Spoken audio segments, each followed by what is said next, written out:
Hello everyone, I am Sumat Ban. Welcome to this session. Here we are discussing about plant layout types.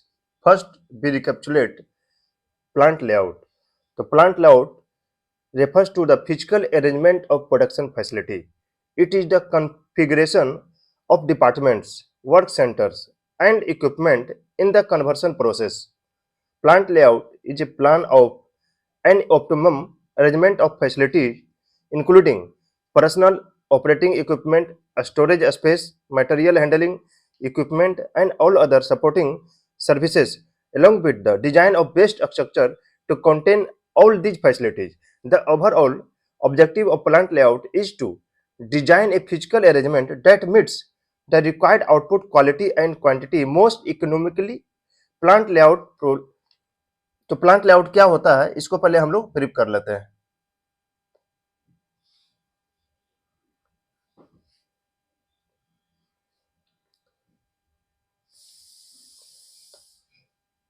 एक example हम लोग यहां पर set करते हैं।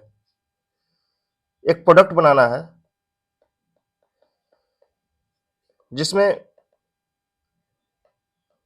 मिलिंग एक्टिविटी होगा, मिलिंग मशीनिंग होगा, ग्राइंडिंग होगा, सीएनसी बोरिंग होगा, सीएनसी बोरिंग, सीएनसी वेल्डिंग होगा, उसके बाद असेंबली होगा। इसका प्लांट लेआउट बनाना है, मैंने प्लांट इंस्टॉलेशन करना है। इस प्रोडक्ट का जिसमें इतना सारा एक्टिविटी हो रहा है, milling, grinding, CNC boring, CNC welding and assembly. तो इसका प्लांट लेआउट हम लोग बेस्ट जो प्लांट लेआउट होता है वो कैसे बनाएंगे।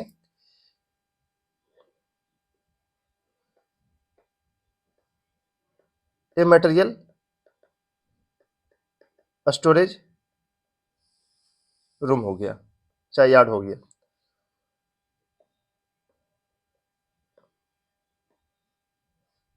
ये मिलिंग मशीन इंस्टॉलेशन हो गया, मिलिंग मशीन इंस्टॉलेशन।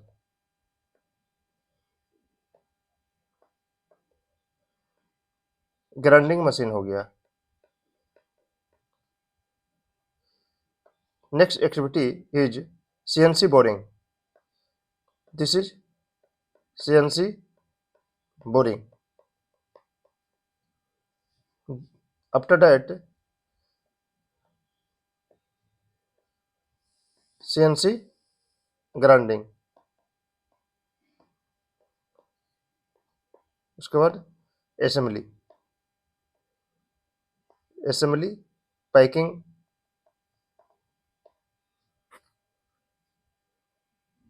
फिर इसी में प्लांट लेआउट बना रहे हैं तो एक वर्कर का रेस्ट रूम बनाना है, एक others room, other facility toilet वगैरह से बनाना है, फिर एक ऑफिस यहाँ पर बनाना है, स्टाफ ऑफिस। तो प्लांट लेआउट कुछ ऐसा बनाना है ताकि मेरा जो प्रोडक्ट का जो मशीनिंग है, पहला उसमें एक्टिविटी क्या है, मिलिंग मशीन। तो मटेरियल हम यहाँ से निकाले, हम मिलिंग कर दिए। उसके बाद दूसरा एक्टिविटी ग्राइंडिंग था, दूसरा ग्राइंडिंग कर दिए। तीसरा एक्टिविटी बोरिंग, सीएनसी बोरिंग था। नेक्स्ट एक्टिविटी सीएनसी ग्राइंडिंग था। Next activity assembly and packaging. उसके बाद ये जो staff office room, worker rest room, other facility, कुछ ऐसा हम लोग बनाए कि वो सारा एक मतलब ये जो मशीन जब सब जो था जहाँ पर हम लोग काम कर रहे थे उसी के बगल में हम नज़दीक में बना दिए ताकि वर्कर को बहुत ज़्यादा इधर-उधर जाना नहीं पड़े। और ऑफिस स्टाफ के लिए ऑफिस भी कुछ ऐसा बनाए ताकि जो मशीनिंग जो हो रहा है उसके नज़दीक में, ताकि इसका सुपरविजन, जो स्टाफ जो हो ऑफिस का, उसका सुपरविजन मेरा मशीनिंग सही से हो रहा है कि नहीं, क्वालिटी और सेफ्टी के साथ हो रहा है कि नहीं, ये सारा मतलब इजी वे में, अप्रोचेबल वे में वो कर सके। अब ऐसा नहीं कि ये मशीनिंग प्रोसेस यहाँ पर हो रहा है और इससे 1/2 किलोमीटर दूर ऑफिस का स्टाफ बना दिए, स्टाफ के लिए ऑफिस बनाए। तो क्वालिटी और सेफ्टी चेक करने के लिए फिर 1/2 किलोमीटर तो बेस्ट नहीं रहेगा, उसके नज़दीक बनाना है, जहाँ पर मशीनिंग हो रहा है उसके नज़दीक करना है। तो प्लांट लेआउट का मतलब यही होता है कि लेआउट मुझे ऐसा करना है कि ये जो प्रोडक्ट का क्या डिमांड है, उसमें क्या-क्या मशीनिंग हो रहा है और ये वर्कर का rest room, other facility, toilet, office staff, ये सब सारा कुछ ऐसा करना है ताकि जहाँ पर मशीनिंग हो रहा है उसके नज़दीक सारा हो। तो इसका प्लांट लेआउट करने का बहुत सारा तरीका होता है, उसको हम लोग टाइप्स होता है, उसको हम लोग देखते हैं। First, product layout. Plant layout का types. First, product layout. In this type of layout, the machines are arranged in the sequence as required by the product. ठीक है, तो मशीन का अरेंज हम लोग कैसे करते हैं, प्रोडक्ट में मशीनिंग का क्या सीक्वेंस है, क्या रिक्वायर्ड है। जैसे अभी जो हम लोग डिस्कस किए, पहला मिलिंग होगा, ग्राइंडिंग होगा, सीएनसी मशीनिंग होगा, फिर सीएनसी बिल्डिंग होगा, आफ्टर दैट असेंबली होगा। तो प्रोडक्ट का क्या डिमांड है, प्रोडक्ट का मशीनिंग का क्या सीक्वेंस है, उसको पहले हम लोग को एनालाइज कर लेना है, आइडेंटिफाई कर लेना है, उसके बाद फिर लेआउट करना है। तो इस तरह का लेआउट करेंगे तो इसमें हम लोग प्रोडक्ट लेआउट बोलते हैं, इस टाइप्स को प्रोडक्ट लेआउट करते हैं। If the volume of the production of one or more products is large, the facilities can be arranged to achieve efficient flow of material and lower cost per unit. तब इसमें क्या होगा, पहले हम लोग product में क्या मशीनिंग होगा उसको आइडेंटिफाई कर लिए, एनालिसिस कर लिए, उसके बाद प्लांट लेआउट किए। तो इस प्लांट लेआउट में करने में क्या होगा, इसमें लार्ज मास प्रोडक्शन अधिक करना है, लार्ज प्रोडक्शन करना है, तो वो ईजी हो जाएगा। अब ईजी कैसे होगा, अब यहाँ पर यदि हम लोग मटेरियल का स्टोरेज किए, ठीक है ना, अब इसमें 10,000 क्वांटिटी के ऊपर एक लॉट में बनाना है।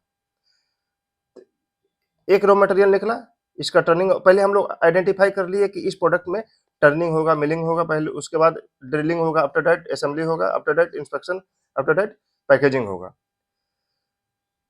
एक एक्टिविटी यहाँ पर खत्म हुआ, दूसरा एक्टिविटी के लिए चला गया मटेरियल। तो मटेरियल का हैंडलिंग मेरा यहाँ पर कुछ नहीं करना पड़ा, एक्टिविटी खत्म हुआ, दूसरा एक्टिविटी स्टार्ट हो गया, तीसरा एक्टिविटी स्टार्ट हो गया, आफ्टर दैट असेंबली शुरू हो गया, इंस्पेक्शन फिर हम लोग किया, फिर पैकेजिंग कर दिए। तो ये जो है इसमें क्या है, मटेरियल हैंडलिंग नहीं करना पड़ा, जो वर्कर को इधर से उधर बहुत ज़्यादा जाना नहीं पड़ा, ठीक है। तो इसमें flow of material is achieve efficient flow of material. तो इसमें मटेरियल का फ्लो क्या है, ईजीबी में हो रहा है, तो इसमें क्या है, कॉस्ट मेरा सेव हो रहा है, lower cost per unit cost जो है मेरा सेव हो रहा है। The equipment is closely placed, तो इसमें क्या है, इक्विपमेंट इज क्लोजली प्लेस्ड, यहाँ पर टर्निंग मशीन यहाँ पर लगा रखा हुआ है, मिलिंग मशीन यहाँ पर मतलब इसके नज़दीक में है, सब जो है सारा मशीन एक दूसरे के नज़दीक पड़ा हुआ है, ठीक है। तो प्रोडक्ट लेआउट में क्या करना है हम लोग को, पहले प्रोडक्ट का एक्टिविटी को एनालिसिस करना है, उसमें क्या-क्या एक्टिविटी और उसका सीक्वेंस क्या है, उस सीक्वेंस के आधार पर हम लोग को प्लांट लेआउट करना है, ठीक है। तो advantage of product layout, reduced material handling cost. तो इसमें मटेरियल कॉस्ट का हैंडलिंग क्या हो रहा है, मतलब बहुत कम हो रहा है, मटेरियल हैंडलिंग करना ही नहीं पड़ा, एक एक्टिविटी खत्म हो रहा है, दूसरा एक्टिविटी स्टार्ट हो जा रहा है। तो मटेरियल हैंडलिंग कॉस्ट क्या है, रिड्यूस्ड हो जा रहा है। Cost due to mechanised handling system and straight flow, perfect line balancing which eliminates bottlenecks and idle capacity. तो इसमें क्या है, एक एक्टिविटी खत्म हो रहा है, समाप्त हो रहा है, दूसरा एक्टिविटी स्टार्ट हो जा रहा है, तो इसमें आइडल टाइम भी नहीं है, मतलब यहाँ पर यदि रॉ मटेरियल एक का स्टार्ट हुआ, वो कंटिन्यू चलते रहेगा, कोई मशीन इसमें आइडल नहीं हो रहा है।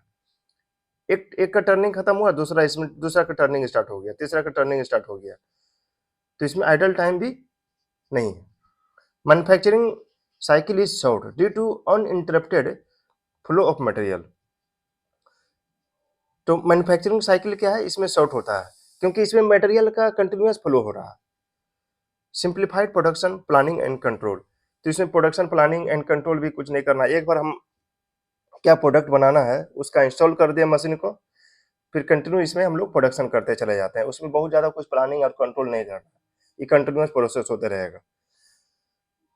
A small amount of work in process inventory, इसमें इन्वेंटरी के लिए की भी बहुत ज़्यादा कुछ नहीं करना है। Unskilled workers can learn and manage the production, इसमें अनस्किल्ड वर्कर भी सारा सिस्टम को हैंडल कर सकता है। Disadvantage of product layout, lack of flexibility, a change in product में रिक्वायर्ड अ फैसिलिटी मॉडिफिकेशन। तो इसमें क्या है कि यदि प्रोडक्ट में यदि हम चेंज करते हैं, प्रोडक्ट में चेंज करते हैं मतलब यहाँ पर जैसे पहला मिलिंग टर्निंग ऑपरेशन हुआ, मिलिंग ऑपरेशन हुआ, ड्रिलिंग ऑपरेशन हुआ, यदि इसके बीच में यदि हमको ग्राइंडिंग करना है, ठीक है, यदि प्रोडक्ट में थोड़ा मॉडिफाई कर दी, तो फिर हमको इसका लेआउट चेंज करना पड़ेगा, ठीक है, फिर सारा कुछ हमको डिस्टर्ब करना पड़ेगा। तो lack of flexibility, a change in product में required a facility modification. Large capital investment large होता है। डेडिकेटेड और special purpose machine, special purpose machine को इंस्टॉल करना पड़ता है। Dependence on the whole activity on each part, break down of any one machine in the sequence में result in stoppage of production. यदि बीच में यदि कोई मशीन मेरा खराब हो गया तो सारा इसमें प्रोडक्शन एक्टिविटी क्या है, स्टॉप हो जाएगा, ठीक है। यदि मिलिंग मशीन मेरा इसमें ब्रेक डाउन हो गया तो इसमें सारा एक्टिविटी बंद हो जाएगा।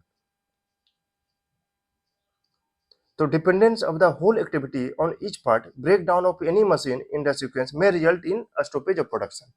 कोई एक मशीन खराब हो गया, सारा प्रोडक्शन रुक जाएगा। Next layout is process layout. Process layout is also called as functional layout. This layout is recommended for batch production.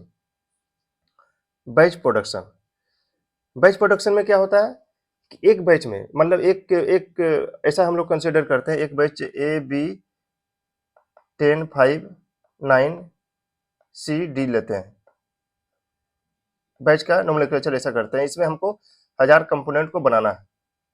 तो इस तरह करके हम लोग एक मास प्रोडक्शन में क्या होता है, कंटिन्यूस मेरा प्रोडक्शन होते रहना है। 1 लाख प्रोडक्ट का प्रोडक्शन होना है, फिर 2 लाख, मतलब कंटिन्यूस मेरा मास प्रोडक्शन होना है। अब बैच में क्या है, इस तरह का एक बैच में देंगे, एक उसका मार्क कर देंगे, उस बैच में 1000 प्रोडक्ट को हमको प्रोडक्ट करना है। तो बैच प्रोडक्शन और मास प्रोडक्शन कुछ ऐसा डिफरेंस होता है। तो this layout is recommended for batch production. All machine performing similar type of operation is grouped at one location. तो इसमें क्या होता है कि बैच प्रोडक्शन के लिए प्रोसेस लेआउट को कंसिडर किया जाता है। All machine performing similar type of operation is grouped at one location. In the process layout और all lathe milling machines etc are grouped in the shop will be clustered in like groups. Thus in process layout the arrangement of the facilities are grouped together according to their function. तो इसमें क्या करते हैं कि ये पहले batch production के लिए यूज होता है। बैच प्रोडक्शन का मतलब भी हम लोग देख लिए कि एक बैच में यदि 500 कंपोनेंट को निकालना है तो उसके लिए हमको प्रोसेस लेआउट करना है। तो इसमें भी क्या करना है कि किसी प्रोडक्ट को यदि बनाने के लिए उसका पहले आइडेंटिफाई कर लेना है कि उसमें क्या-क्या एक्टिविटी होगा, क्या-क्या मशीनिंग होगा।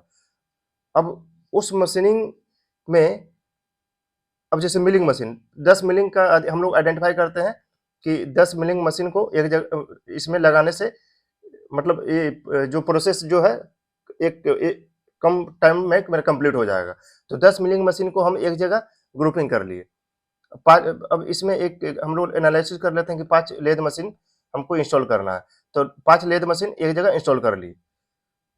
अब एक मिलिंग मशीन यदि हम लोग लगाएंगे तो बहुत ज़्यादा टाइम लग जाएगा, इसलिए 10 मिलिंग मशीन एक ही जगह हम लोग इंस्टॉल कर दिए, ठीक है। तो बैच का मतलब हो गया कि एक बैच में हमको 1000 कंपोनेंट हमको बनाना है, ठीक है। तो 1000 कंपोनेंट के लिए यदि हम 10 मिलिंग मशीन को इंस्टॉल कर दिए तो कम टाइम का मेरा यहाँ पर रिडक्शन हो गया। 20 कर दिए तो और कम टाइम लगेगा। तो कितना प्रोडक्ट बनाना है उसके आधार पर ऐसा सारा डिसाइड हम लोग करेंगे। तो मिलिंग मशीन, अब मान लीजिए कि 10 मिलिंग मशीन को हमको अब एस्टिमेट करिए, 10 milling machine, 5 lathe machine, grinding यहाँ पर यदि 50 ग्राइंडर लगेगा तो 50 ग्राइंडर यहाँ पर इंस्टॉल कर देंगे। बिल्डिंग मशीन यदि 100 बिल्डिंग मशीन लगेगा तो यहाँ 100 बिल्डिंग मशीन को इंस्टॉल कर दिए 1000 प्रोडक्ट बनाने के लिए। तो यहाँ पर जो मशीन लग रहा है उसका इंस्टॉलेशन एक ही जगह करते हैं। यदि 10 मिलिंग मशीन को इंस्टॉल करना है तो 10 मिलिंग मशीन को यहाँ पर मिलिंग मशीन चैम्बर में रूम में हम लोग इंस्टॉल कर दिए, ठीक है। तो इस तरह मिलिंग मशीन को एक जगह इंस्टॉल कर देंगे, वेल्डिंग मशीन का एक चैम्बर बना देंगे, ग्राइंडर का एक चैम्बर बना देंगे, लेथ मशीन का बना देंगे। तो प्रोसेस लेआउट में क्या होता है कि यदि मिलिंग मशीन से हम लोग स्टार्ट किए, सारा प्रोडक्ट का मिलिंग हो गया, उसके बाद फिर वेल्डिंग हो रहा है एक ही जगह, यदि 1000 प्रोडक्ट को बनाना है, ठीक है ना, एक बैच में, तो 1000 प्रोडक्ट का मिलिंग होगा, फिर वेल्डिंग होना स्टार्ट हो गया, उसके बाद फिर ग्राइंडिंग होना स्टार्ट हो गया। अब ग्राइंडिंग यहाँ पर 50 ग्राइंडर लगा हुआ है, पूरा बैच में, एक बैच का पूरा ग्राइंडिंग हो रहा है। उसके बाद उसका इंस्पेक्शन किए, उसके बाद फिर लेद मशीन में गया, तो सारा वहाँ पर 10-20 लेद मेरा लगा हुआ है, ये पूरा लेद मशीन रूम में सारा लेद एक्टिविटी मशीनिंग चल रहा है। उसके बाद फिर असेंबली हो रहा है, उसके बाद पेंटिंग हुआ, पेंटिंग करने के बाद उसको ड्राई किए, उसके बाद यहाँ पर शिपिंग एंड रिसीविंग हुआ। तो प्रोसेस लेआउट में कुछ इस तरह हम लोग बैच प्रोडक्शन के लिए करते हैं। बैच प्रोडक्शन और मास प्रोडक्शन को भी हम लोग यहाँ पर ब्रीफ कर लिए। बैच प्रोडक्शन में मतलब हुआ कि एक बैच को हम लोग इंडिकेट करते हैं, उसका नोमेनक्लेचर करते हैं, कुछ उसका मार्क देते हैं, मार्क नंबर देते हैं, जैसे 5D 4A 2025। अब इस बैच में हमको 500 प्रोडक्ट बनाना है, 50,000 प्रोडक्ट बनाना है, ठीक है ना। उसके लिए हम लोग को प्रोसेस लेआउट करना है, तो उसमें क्या क्या एक्टिविटी होगा, अब उस एक्टिविटी के लिए कितना मशीन हमको इंस्टॉल करना है। अब प्रत्येक एक्टिविटी में यदि हम लोग 5 एक्टिविटी हम लोग उसमें एक ही है कि मिलिंग करना है, लेथ करना है, ग्राइंडिंग करना है, सीएनसी मशीन को इंस्टॉल करना है। तो उसके बाद एनालाइज करेंगे कि कितना सीएनसी मशीन को इंस्टॉल करेंगे, कितना मिलिंग मशीन को इंस्टॉल करेंगे। यदि उसमें हम लोग को ऐसा फील हुआ कि यदि 10 सीएनसी मशीन को इंस्टॉल करने से एक्टिविटी जल्दी कंप्लीट हो जाएगा, कम टाइम में हो जाएगा, और डिमांड के बेसिस के पर ये सब सारा हम लोग एनालिसिस करते हैं। तो वो सारा मिलिंग मशीन, जो अलग अलग मशीन है, उसको एक जगह इंस्टॉल करेंगे, ठीक है। तो यहाँ पर देखते हैं, all machine performing similar type of operation is grouped at one location, ठीक है, इन द प्रोसेस लेआउट, ठीक है। तो प्रोसेस लेआउट को भी हम लोग देख लिए। तो इसका एडवांटेज क्या होता है, flexibility of equipment and personal, lower investment on account of comparatively less number of machine and lower cost of general purpose machine, higher utilization of production facilities, greater flexibility with regards to work distribution to machineries and workers, variety of job makes the job challenging and interesting, variety of job makes the job challenging and interesting। अब जैसे product layout में क्या था कि वो particular एक job के लिए था, प्रोडक्ट लेआउट में एक मशीनिंग एक एक्टिविटी खत्म हुआ, दूसरा एक्टिविटी, तो एक प्रोडक्ट के लिए इसमें हम लोग डिजाइन करते थे। लेकिन प्रोसेस लेआउट में क्या है, हम लोग मशीन को अलग अलग मशीन को इंस्टॉल कर दिए, उसमें अलग अलग एक्टिविटी को भी कर सकते हैं, अलग अलग प्रोडक्ट को भी बना सकते हैं। इसमें कुछ सीक्वेंस का ऐसा कुछ नहीं है। जैसे मिलिंग मशीन नहीं करना है तो फिर हमको पहले लेट कर लिए, लेट करने के बाद फिर यहाँ पर मिलिंग करेंगे, ठीक है ना। लेकिन प्रोडक्ट लेआउट में क्या था, एक मिलिंग करना है तो पहले मिलिंग ही करेंगे। अब यहाँ पर क्या है, यदि लेथ को पहले करना है तो लेथ किए, उसके बाद फिर मिलिंग किए, उसके बाद फिर वेल्डिंग किए, फिर ग्राइंडिंग किए, फिर इंस्पेक्शन करेंगे, फिर हम असेंबली कर सकते हैं, इसमें कुछ एक्सचेंज कर सकते हैं। लेकिन प्रोडक्ट लेआउट में ऐसा नहीं था। Supervisor will become highly knowledgeable about the function under their departments. Disadvantage क्या है, usually the paths are long and there will be possibility of back tracking. तो इसमें क्या है, बैक ट्रैकिंग भी हो सकता है, पॉसिबिलिटी है। प्रोडक्ट लेआउट में क्या था कि बैक ट्रैकिंग नहीं था, मेरा फॉरवर्ड ही कर सकते थे। एक यहाँ पर स्टार्ट हुआ एक एक्टिविटी, फिर दूसरा एक्टिविटी फॉरवर्ड ही होगा। लेकिन इसमें एक्सचेंज कर सकते हैं, बैक भी हम लोग कर सकते हैं। बैक कैसे करेंगे, मतलब लेथ पहले हमारा कर रहे हैं मिलिंग मशीन, दूसरा कुछ प्रोडक्ट बनाना, उसमें हम लोग इधर से लेथ से भी कर सकते हैं, फिर वेल्डिंग किए, फिर वेल्डिंग के बाद फिर मिलिंग कर सकते हैं, इसमें मतलब एक्सचेंज कर सकते हैं। Material handling can not be mechanised which adds to cost. Material handling can not be mechanised, इसमें मटेरियल हैंडलिंग का कुछ मैकेनिज्म नहीं है, आगे पीछे भी होता रहता है। वो प्रोडक्ट के बेसिस के आधार पर। Process time is prolonged which reduce the inventory turnover and increase the investment in inventory. Production planning and control is difficult. More space is required. इसमें स्पेस भी ज़्यादा लग रहा है. Lower productivity due to number of setups. तो product layout तो best layout है, लेकिन उसमें क्या है कि पार्टिकुलर प्रोडक्ट के लिए हम लोग को लेआउट करना है. अब combination layout. This is also called hybrid or mixed type of layout. Usually a process layout is combined with the product layout. ठीक है, तो कॉम्बिनेशन लेआउट क्या है? Process layout and product layout का दोनों का कॉम्बिनेशन है. For example refrigeration manufacturing uses a combination layout. Combination layout क्या है? प्रोसेस एंड प्रोडक्ट लेआउट का कॉम्बिनेशन है. तो रेफ्रिजरेशन का मैन्युफैक्चरिंग जो करते हैं कॉम्बिनेशन लेआउट के बेसिस पर करते हैं. द प्रोसेस और functional layout is use to produce various operations.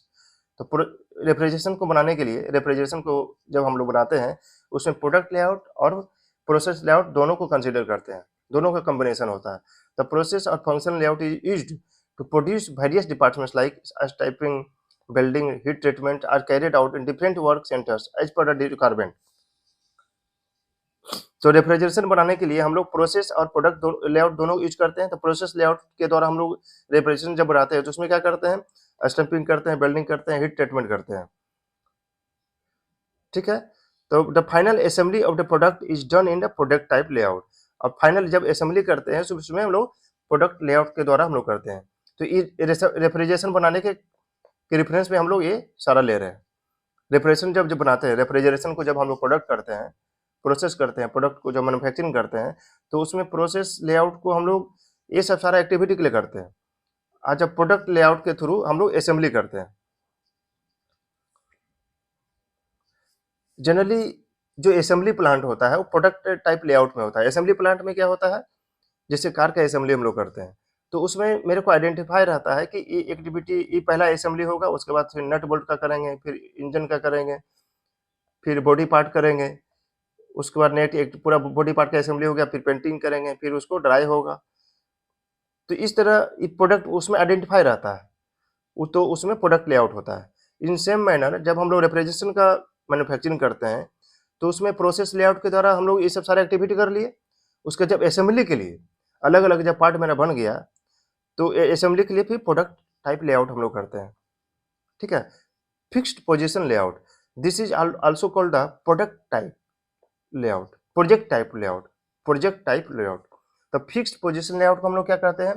Project type of layout. In this type of layout the material और major components remain in a fixed location and tools, machinery, man and other materials are brought to this location. तो इसमें क्या होता है? इन this type of layout material और major components एक जगह हम लोग फिक्स करके हम लोग रखते हैं.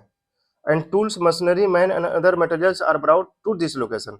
और सारा बाकी सब ये जो टूल्स है, मशीनरी है, मैन एंड अदर मटेरियल को वहां पर लेकर जाते हैं. This type of layout is suitable when one or few pieces of identical heavy products are to be manufactured. तो फिक्स्ड प्लांट पोजीशन लेआउट क्या है? किसी बड़ा प्रोडक्ट के लिए, बिग प्रोडक्ट के लिए हम लोग यूज करते हैं, जिसमें हम लोग को कुछ कुछ प्रोडक्ट को ही बनाना है. जैसे टरबाइन सब बनाते हैं हम लोग, बड़ा बड़ा शॉप में जो टरबाइन का असेंबली करते हैं, तो उसमें जो एक बड़ा प्रोडक्ट है उसको एक जगह हम लोग उसको हम लोग मैन्युफैक्चरिंग करते हैं. बाकी सब जो छोटा छोटा जो अलग अलग प्रोडक्ट है उसको उस लोकेशन, पर्टिकुलर लोकेशन में लेके जाएंगे.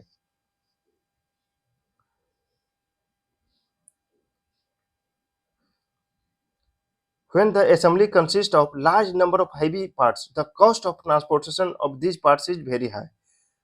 The major advantage of this type of layout are helps to on-job enlargement and upgrades the skill of the operators. The workers identify themselves with a product in which they take interest and pride in doing the job. Greater flexibility with this type of layout capital investment is lower.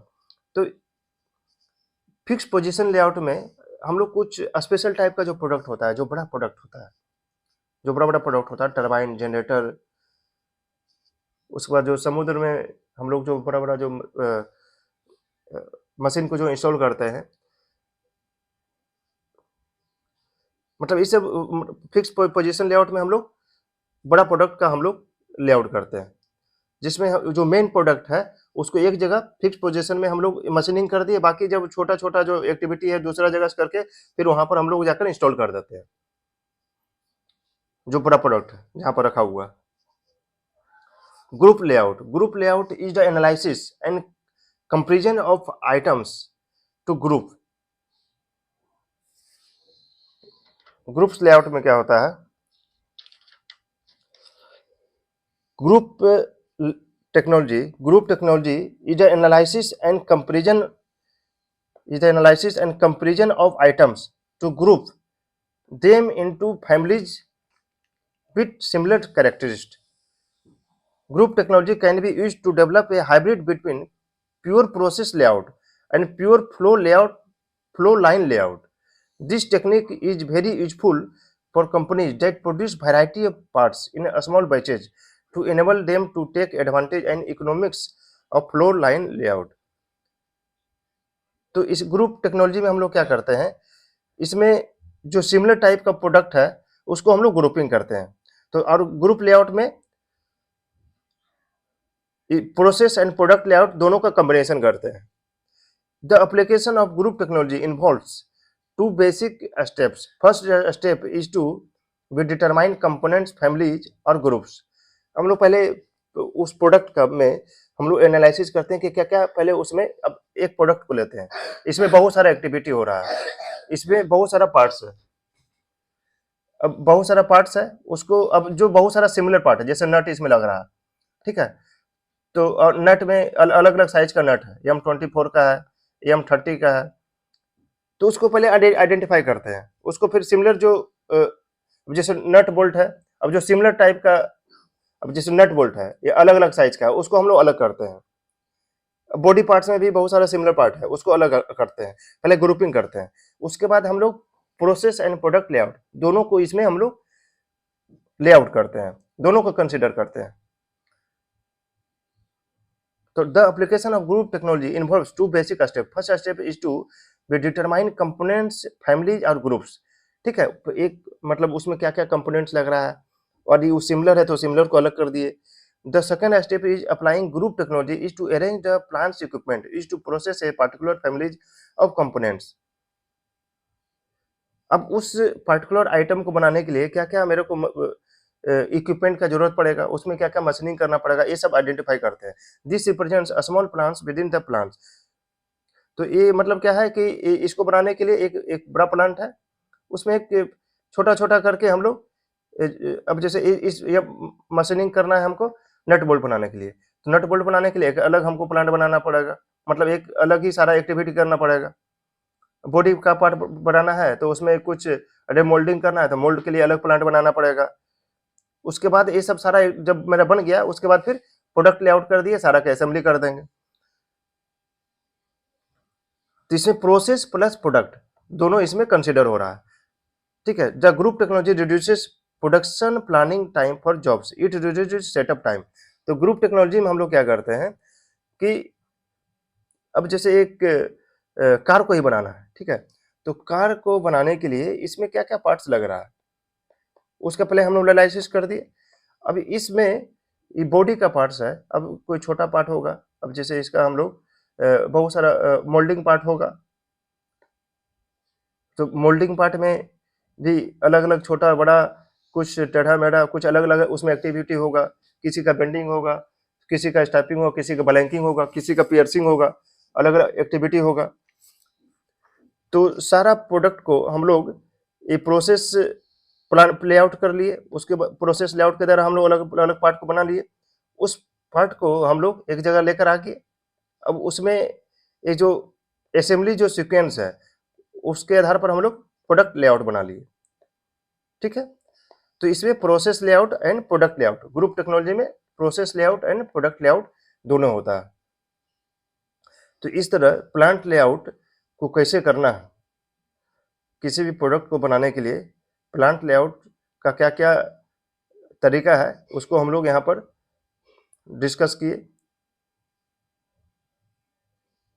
तो इस तरह हम लोग देखे plant layout का जो types था, product layout, process layout, combination layout जिसमें दोनों को हम लोग कंबाइन कर रहे थे, फिक्स पोजीशन लेआउट जिसमें यदि किसी बड़ा प्रोडक्ट को यदि हम लोग को बनाना है तो पहले एक जो मेन बिग प्रोडक्ट है उसको हम लोग एक जगह बना रहे हैं, बाकी उसका जो एसेसरीज है उसको अलग अलग जगह बना करके उसको एक जो बड़ा प्रोडक्ट वहां पर लेकर के उसमें इंस्टॉल कर दिए। फिर ग्रुप टेक्नोलॉजी को भी देखे। Thank you.